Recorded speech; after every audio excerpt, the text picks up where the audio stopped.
నేను కూడా అదే అనుకున్నా. ఆనందంతో కూర్చొని అసలు నేను కూడా అదే అనుకున్నా. వాళ్ళు ఇందాక అదే రమ్య గారితో మాట్లాడితే అదే చెప్తున్నారు వాడు. ఏదో అంటే వెళ్ళిపోవాలండి, వేరే చోటుకి వెళ్ళాలంటే మంచి హడావుడిగా ఉన్నారంటే మాకు ఇక ఒక్కరోజే కదండి ఆడవాళ్ళకి ఇవ్వాలి మంచి హడావుడి అదే. అయ్యో ఇందాక నేను అదే చెప్తుండేనా, స్వప్న గారు కూడా వస్తున్నారా విష్ణు గారు అయితే బయట కార్ లో వెయిట్ చేస్తుండేనారా మీరు అక్కడ కార్ దగ్గర వెళ్ళినప్పుడు.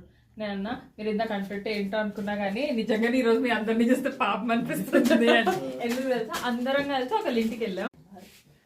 నేను కూడా అదే అనుకున్నా. ఆనందంతో కూర్చొని అసలు నేను కూడా అదే అనుకున్నా. వాళ్ళు ఇందాక అదే రమ్య గారితో మాట్లాడితే అదే చెప్తున్నారు వాడు. ఏదో అంటే వెళ్ళిపోవాలండి, వేరే చోటుకి వెళ్ళాలంటే మంచి హడావుడిగా ఉన్నారంటే మాకు ఇక ఒక్కరోజే కదండి ఆడవాళ్ళకి ఇవ్వాలి మంచి హడావుడి అదే.